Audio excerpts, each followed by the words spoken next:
Hi, this is Ruth Theresa with One Inspiring Woman, and today we are celebrating a very special national day. That's right.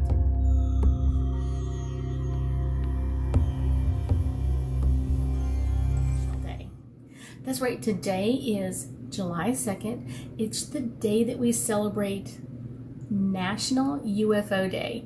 And I will tell you, this is something that I get asked quite often, usually not in readings, but usually when we're getting ready for a reading or afterwards, kind of like, are UFOs real? Are aliens real? Are there other planets that have life on them? So I get asked this quite a lot. So I think it's kind of an interesting one, especially National UFO Day. Really, National UFO Day came into play in 1947, and you would think Roswell. Not exactly. It's when a small aircraft pilot, Kenneth Arnold, saw and reported seeing 9 saucer-like objects flying around Mount Rainier in Washington State. And then, of course, Roswell, New Mexico, a couple of months later, the crash of the weather balloon, whatever you want to call it. And it's one of those, but many people every year see UFOs, and it's kind of like something that you can't identify. And it's not like, oh, it's a plane far off in the distance and then it kind of, but I would say kind of like comes closer. What it really is things that are kind of like flying out there that kind of like, they don't look like a plane, they don't look like a helicopter, they don't look like anything else, and they move in erratic or different ways. Kind of like a plane is not going to do a 90-degree angle and turn somewhere. It just can't do that. It's going to curve and make a 90-degree, but it's going to be very curved. It's not going to just stop in flight and then change direction. So that's kind of when you know, like, oh, okay, there's something out there. But I will say there are a couple of places in the world or in the United States that are kind of most popular for seeing UFOs. So these are the top 10 states. California, Florida, Washington, Texas is number 4. New York State, Arizona, Pennsylvania, Ohio, Illinois, and Michigan are the top 10 places to see UFOs. And California is number 1 by a significant, almost like double what Florida's numbers are. But it's really important to know that you can see them anywhere at any time. You just have to be really observant and really kind of take time to really get to know the sky around you.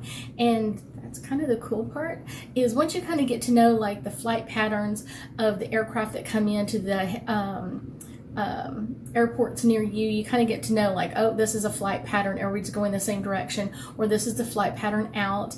Kind of getting to know the flight patterns will kind of let you know like, hey, this isn't where it should be, this isn't the way it should be. And that's kind of the interesting part in watching them fly in very different or erratic ways. And I will say erratic, kind of not necessarily like crazy like a drunk driver all over the road. Sometimes it's like an airplane is going to always fly in a straight line. It's always going, and if it curves, it's a very significant curve. It's got a curve to it as it flies. A UFO will come in and do like either a dead stop or turn and then go another direction 90 degrees.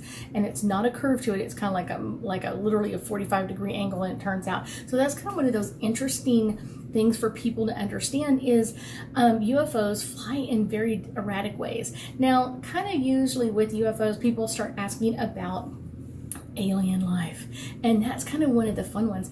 There are many planets in the universe that have alien life on them. Some of them look like us, some of them don't look like us, and that's kind of the fun part, is kind of getting to know what they look like. Now you can do a meditation and visit another planet and kind of see what they look like, but it really takes time and effort to do it.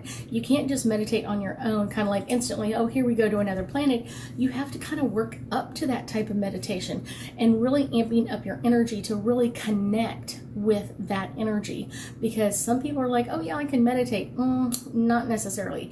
It is a very deep meditation to leave the planet, and it is a very deep meditation to come back. So it kind of takes a little bit of talent and a little bit of practice. So let's pull us some angel cards and get us a little bit deeper insight into all things National UFO Day. So the first one that's coming forward is divine guidance. I always think it's so interesting. So many people go, did Creator put aliens on other planets? Of course he did. He didn't just put us out here by ourselves. Now, granted, a lot of people are like, well, why did they come visit us? That's the fun part about it, is kind of figuring that out. Music. One of the things that is one of the international ways to communicate with aliens is through music. And a lot of people enjoy communication through music. Meditation. If you want to communicate with an alien, you have to be able to meditate in a very deep way. And I would say for usually probably 15 to 30 minutes, if not a little bit longer, you have to be able to hold that meditation for a longer period of time to be able to connect with them and get some messages. Celebration. I love the first time I went on a meditation and connected with an alien life form. It was so much fun, and I celebrated for weeks on end. I was so excited about it, and it can be really fun and very exciting. If you have any alien stories, or maybe you'd like to hear a couple of mine, let me know. I will definitely let you know about my alien stories. I thank you so much for joining me today, and I know that we'll be talking again soon.